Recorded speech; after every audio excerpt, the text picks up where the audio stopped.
Bun găsit, dragi prieteni, la lecția de tarot dedicată Arcanei Majore din Tarotul de Marsilia, numărul 9, Arcana Ermitul.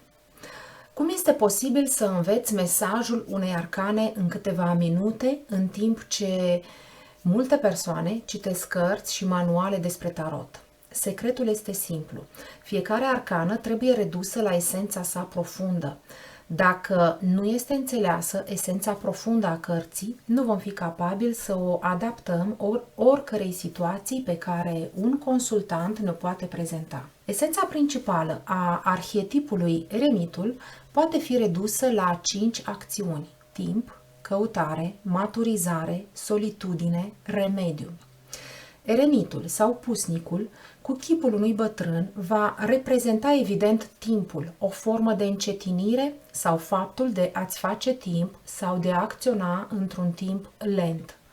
Scopul eremitului este de a-ți permite să faci o căutare și o creștere, o maturizare. Meditând cu arcana eremitul, vom vedea posibilitatea de a aprofunda ceva pentru a fi siguri de ceea ce credem, de ceea ce vom face, de ceea ce vom decide. În același timp, vom fi siguri că cunoaștem toate dedesubturile unei situații. Căutarea, aprofundarea, studiul, reflectarea, maturizarea, încetinirea sunt calități pe care eremitul le va dezvolta pentru a ajunge la sfârșitul lucrurilor și pentru a fi sigur că înaintează cu înțelepciune, un termen care este adesea asociat cu eremitul. Pe de altă parte, conceptul de solitudine iese în evidență.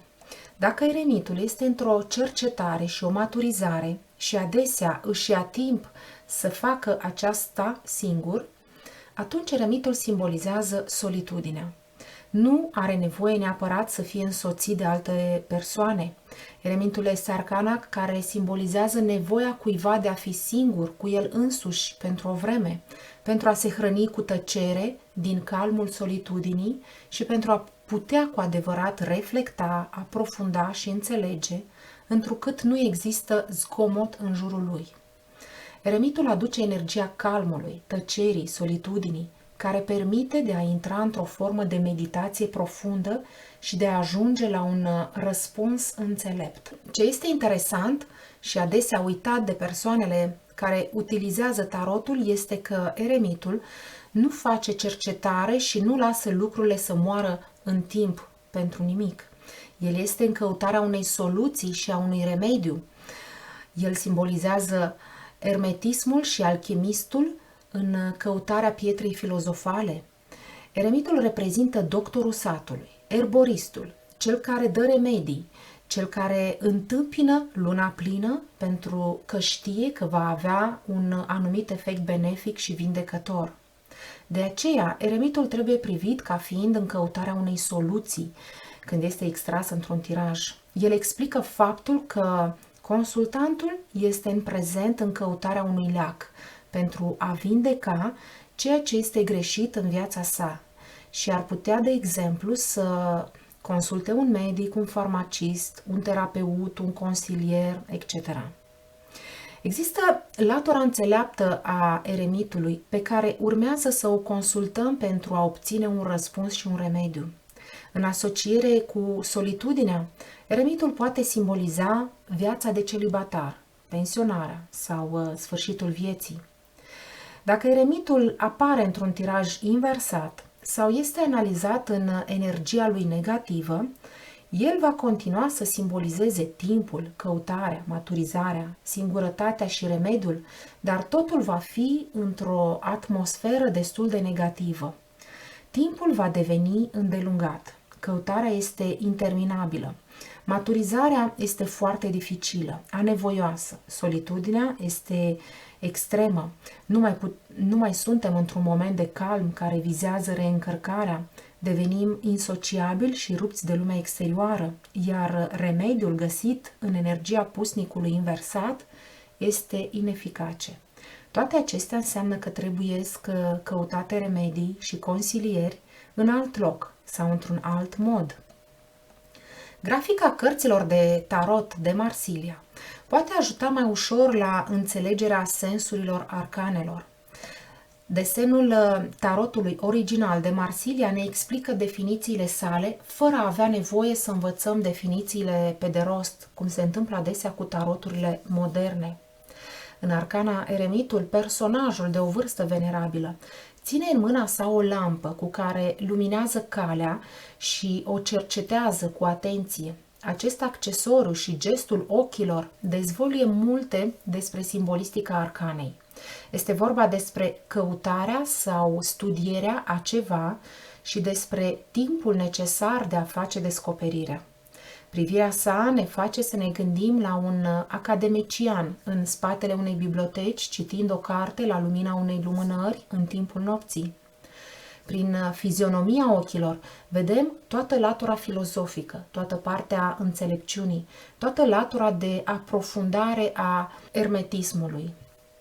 Imaginea personajului și a felinarului din arcana Eremitul simbolizează căutarea cu răbdare a celei mai bune soluții, pentru că la exterior este probabil noapte, iar el caută drumul cel mai bun, caută locul potrivit unde să meargă. De fapt, există și câteva indicii în povestea tarotului care ne fac să înțelegem că pusnicul, eremitul, este de fapt un alchimist, un ermetic, un druid în căutarea celei mai bune plante care trebuie culeasă în momentul potrivit, sub cea mai bună fază lunară, astfel încât să prepare un remediu eficace. În acest sens, cu felinarul său, pusnicul simbolizează faptul de a căuta soluția cea mai bună și de a merge în momentul cel mai potrivit. Deci, el este răbdător, așteaptă faza lunară, caută planta potrivită și când găsește timpul perfect și planta potrivită, el știe că aceasta poate fi soluția problemei, poate fi remediul unei probleme în sensul propriu sau în sensul figurat. Astfel, într-un tiraj, eremitul este asociat cu un farmacist, un medic sau cu orice altă profesie care lucrează cu medicamente sau remedii naturopate. Imaginea personajului și a felinarului din arcana Eremitul simbolizează și faptul de a lumina un drum deja parcurs. Simbolizează aprofundarea filozofică și spirituală a vieții. Privirea și lanterna personajului fiind îndreptate spre stânga, spre trecut, arată că ceea ce el luminează cu felinarul nu este viitorul, ci din contra este trecutul. Este ca și când în viață încercăm să aruncăm o privire în trecutul nostru, încercând să-l înțelegem și când facem lumină în trecutul nostru, este ca și când vrem să aprofundăm sau să căutăm sensul vieții noastre. De ce am traversat anumite teste, probe, etape? De ce am întâlnit anumite persoane? Care este motivul pentru toate acestea? Există această idee în arcana Eremitul a unei forme de aprofundare filozofice și spirituale a vieții. Scopul nu este să vezi tot ceea ce va veni, ci mai degrabă să înțelegi tot ceea ce s-a întâmplat în trecut. Pentru că eremitul știe că dacă înțelege tot ce i s-a întâmplat și care este sensul evenimentelor, își va redescoperi sufletul. Numărul 9 este cel mai proeminent număr din secvența de numere impare, deoarece este primul număr care poate fi împărțit prin alte numere decât el însuși. Deci, numărul 9 de 3 ori 3 este bidimensional, pe de o parte activ, ca și număr impar, cât și receptiv, ca și număr divizibil. Pentru a-l înțelege mai bine, trebuie doar să vizualizăm mișcarea sa între arcana Justiția, numărul 8, și arcana 10, care o urmează. Pusnicul a părăsit arcana 8, mergând cu spatele pentru a avansa, întorcându-se cu spatele la sfârșitul primului ciclu zecimal. Îndepărtându-se de arcana 8, părăsește o stare de perfecțiune, de netrecut, care dacă ar rămâne acolo, nu va duce decât la moarte. Dacă nu depășește stadiul 8, renunță și intră într-o criză. Este posibil să-l comparăm cu un făt în luna a 8-a care s-a dezvoltat complet în uter. Toate părțile corpului său s-au format și nu-i lipsește nimic. În luna a noua, fătul este pe cale să părăsească uterul, matricea, singurul mediu pe care îl cunoaște, pentru a intra într-o lume nouă. De unde știm că eremitul avansează spre viitor, la dreapta, și nu spre trecut, la stânga? Cifra 9 romană, asociată arcanei eremitul, este scrisă intenționat un V urmat de 4 linii verticale și nu cum se scrie în 9 roman, un X cu o linie verticală la stânga. Asta simbolizează faptul că eremitul nu se întoarce din stadiul 10, ci avansează din stadiul 8. De altfel, întreaga simbolistică numerologică a tarotului este de avansare și nu de întoarcere. Într-o idee similară, textele Evangheliei ne învață că Iisus a fost arestat pentru răstignire la ceasul al 3-lea, își începe agonia durerilor la ceasul al 6-lea și moare la ceasul al 9-lea. Numărul 9 anunță atât sfârșitul cât și începutul. Pusnicul și-a încheiat în mod proactiv relația cu lumea veche, vezi bastonul roșu în stânga cărții, și a început să înțeleagă un viitor misterios prin lucruri pe care nu le stăpânise încă și a spiritualizat toată ființa sa. Vezi mantia albastră la dreapta cărții. Pentru a se distinge clar de stadiul 5, arcana papa, care construiește o punte către un ideal, știind unde va duce, eremitul reprezintă călătoria în necunoscut. În acest sens, el reprezintă cea mai înaltă formă de înțelepciune, precum și starea de criză profundă. Felinarul pe care îl poartă poate fi văzut ca un simbol al cunoașterii. Pusnicul ridică felinarul și luminează trecutul ca un om experimentat, un savant sau un terapeut. Această lumină poate fi cunoașterea secretă rezervată inițiaților sau, contrar, o sursă de cunoaștere dată oricărui discipol care o caută. El luminează calea sau poate a folosit felinarul pentru a atrage cu modestie atenția divinității. Mi-am terminat munca, mi-am atins scopul, uită-te la mine. Chiar dacă arcana poartă o ambivalență între acțiune și receptivitate, această lumină poate fi activă ca o chemare de a trezi conștiința celuilalt sau poate fi receptivă ca un far de semnalizare. La fel ca și arcana Marea Preoteasă, pusnicul este un personaj foarte acoperit. Cartea pe care Marea Preoteasă o ține în mâini pentru a o studia, o regăsim în arcana eremitul în poalele robei sale. Eremitul a integrat deja toată cunoașterea. Hainele sale, cu mai multe straturi, arată frigul și iarna. Caracteristicile lui Saturn sunt adesea atribuite lui și, de asemenea, reflectă o anumită răceală a înțelepciunii, o solitudine interioară a inițiatului. De asemenea, straturile de haine care îl acoperă pot fi interpretate ca un semn al mărețelor sale experiențe trăite, precum și hașurările care îi umbresc veșmintele pot fi interpretate ca experiențe care l-au marcat. Spatele lui cocoșat concentrează toată amintirea trecutului său.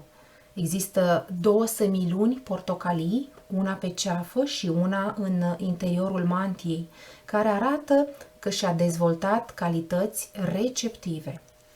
În mâna care ține felinarul se văd șoldurile și pubisul unei femei în miniatură, semn de feminitate sau niște dorințe lumești care încă rămân în el. Mânerul felinarului, în forma unui cerc cu un punct în mijloc, simbolul soarelui, al spiritului, asociat cu grafica mâinii, șoldurile și pubisul unei femei, semnifică nașterea sau faptul că pusnicul își cercetează trecutul de la nașterea sa în acest plan. Pe de altă parte, există 3 riduri pe frunte care sunt mesajul pentru activitatea mentală. Pusnicul și-a întors ochii spre depărtare. barba și părul albastru arată că este rudă cu împăratul, care și-a pierdut sau abandonat tronul sau se poate spune că este detașat față de materie. Mănușa sa albastră, asemănătoare cu cea a marelui preot, așezată între bastonul roșu și mâneca roșie, arată spiritul profund al alegerilor, acțiunilor și planurilor sale de călătorie. Gluga lui roșie cu moți galben, deși inversată față de gluga galbenă a nebunului cu moț roșu, îl leagă și de această arcană majoră. Cu toate acestea, aici bastonul nebunului are o formă curbată, a prins viață. Poate fi asociat cu bastonul lui Moise, care s-a transformat în șarpe. Eremitul deține astfel în mâna sa magia vieții. Drumul prin care a trecut și lucrarea care a fost finalizată se pot vedea prin pământul arat. Roba lui de un albastru închis este un semn de umilință și receptivitate a conștiinței sale lunare și receptive. Voalul interior de culoarea pielii evocă imaginea organelor, evocă toată experiența trăită, nu teoretic, ci organic, experiența de viață a unui individ care trage lecții din propriul drum. Dar pe dinăuntru, în centru, are culoarea verde, care îl acoperă. În tradiția islamică, sufistă și tradiția ebraică, cabalistică, verdele este culoarea eternității. Eremitul reprezintă o criză inevitabilă, o schimbare profundă pe care trebuie să o confruntăm și să o acceptăm. Amintește de un profesor, un terapeut sau un ghid. Dar într-o criză există două posibilități care pot apărea: să se reîntoarcă ca pusnic sau să moară.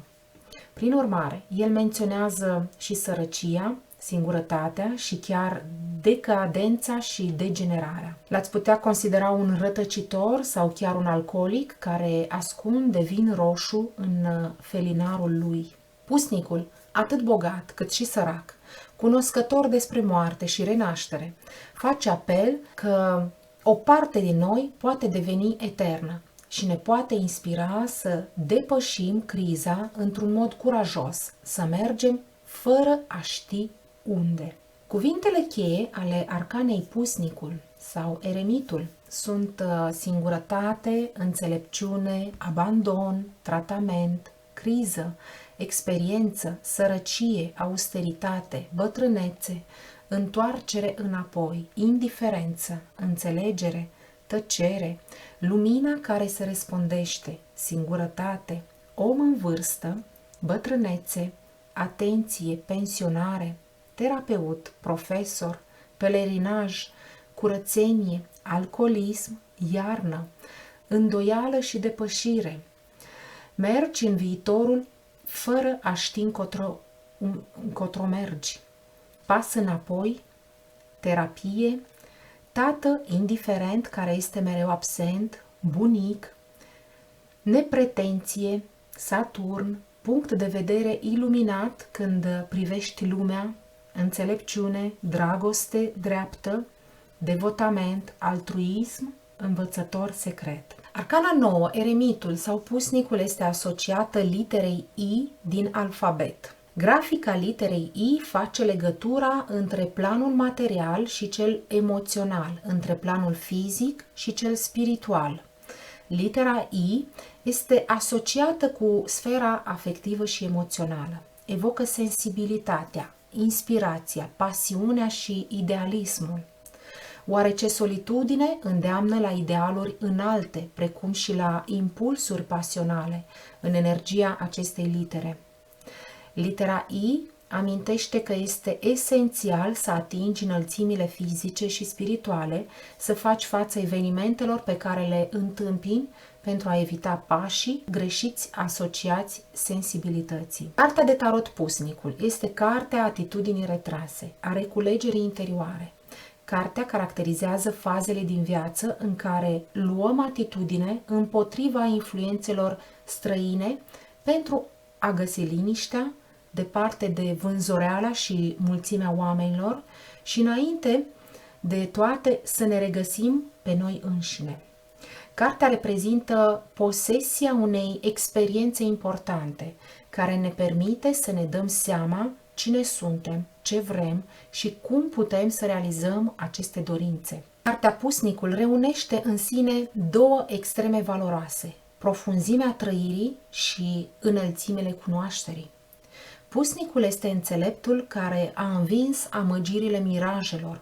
Bătrânețea lui semnifică maturitatea spirituală, iar toiagul este sprijinul științei tainice și oculte. Multă lume se teme pe nedrept de această arcană. Numai în acele cazuri când calitățile sale sunt greșit înțelese, se ajunge la stări de anxietate, singurătate, părăsire. Cel ce urmează de bunăvoie chemarea pusnicului va descoperi că a câștigat forța și experiența benefică de a putea fi singur cu el însuși. Simbolistica pusnicului este complexă. Meditația, prin haina albastră spiritualizată, devotamentul și cunoașterea, prin lumina lămpii, înțelepciunea, prin ridurile de pe frunte, discreția, veșmintele largi care îl acoperă, izolarea, studiul, concentrarea, prin privirea profundă, valorificarea pasiunii și ambițiilor prin bastonul roșu. Toate acestea îi sunt caracteristice. Eremitul nu este diferit de ceilalți oameni decât prin atitudinea adoptată. Rămânând om, el se rupe voluntar de lume și de agitația ei permanentă pentru un timp mai scurt sau mai îndelungat.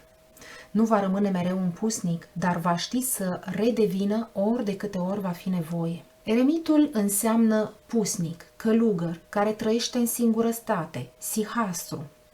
Dar titlul arcanei nouă, l'ermit, scris cu H mut în limba franceză, limbă în care a fost dezvoltat tarotul de Marsilia, face trimitere la Hermes Trismegistul, Hermes cel de 3 ori mare, zeu sapiențial, recunoscut în miturile grecești după modelul zeului egiptean Tot. I s-au atribuit mai târziu un număr mare de scrieri inițiatice sacre, de magie și alchimie, cărți sau texte ermetice. În Evul Medul era considerat părintele alchimiei și al magiei. După părerea mea, elementul astrologic care se apropie cel mai mult de această carte a tarotului este zodia Vărsătorului. De ce am ales acest semn care este foarte legat de prieteni și de colectivul în care se manifestă și pe care izolarea și viața retrasă îl sufocă? Pentru că eremitul semnifică omul în căutarea adevărului și a adevăratei sale identități. Ori, însăși, înțelepții din Egiptul antic asociau vărsătorul cu forța vitală care dădea viață.